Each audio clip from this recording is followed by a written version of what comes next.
রাত পোহালেই কোপা আমেরিকার ফাইনাল ম্যাচে মাঠে নামছে আর্জেন্টিনা। এবার ফাইনাল ম্যাচ নিয়ে মুখ খুললেন আর্জেন্টিনার ম্যানেজার লিওনেল স্কলোনি। কলম্বিয়াকে রুখে দিতেই সব ধরনের প্রস্তুতি সেরে নিয়েছে আর্জেন্টাইনরা। যে কোনো মূল্যে কোপা আমেরিকার শিরোপা উঁচিয়ে ধরতে চায় মেসি মার্টিনেজরা।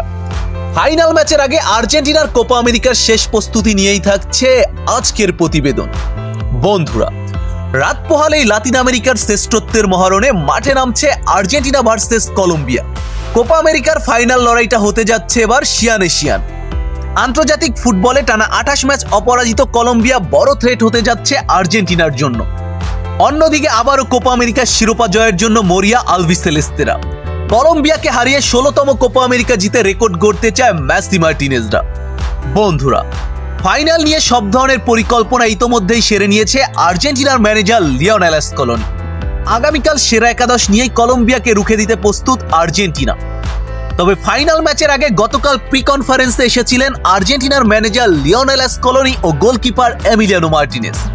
এই ম্যাচ নিয়ে অনেক কথাই বলেছেন তারা।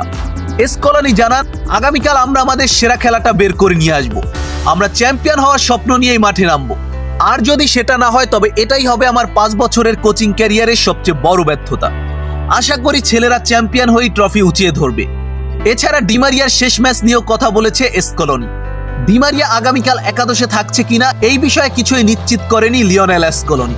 তিনি জানান, আগামীকালের ম্যাচটি ডিমারিয়ার জন্য শেষ ম্যাচ হতে যাচ্ছে। আমরা ডিমারিয়ার জন্য এই ট্রফিটি জিততে চাই। বন্ধুরা, আপনাদের কি মনে হয়, আর্জেন্টিনা কি পারবে কলম্বিয়াকে হারিয়ে কোপা আমেরিকার শিরোপা উঁচিয়ে ধরতে? কমেন্ট বক্সে আপনাদের মতামত লিখে প্রকাশ করুন। আর হ্যাঁ, আর্জেন্টিনা ফুটবল রিলেটেড নিত্য নতুন সকল আপডেট পেতে আমার চ্যানেলটি সাবস্ক্রাইব করে পাশে থাকুন। ধন্যবাদ।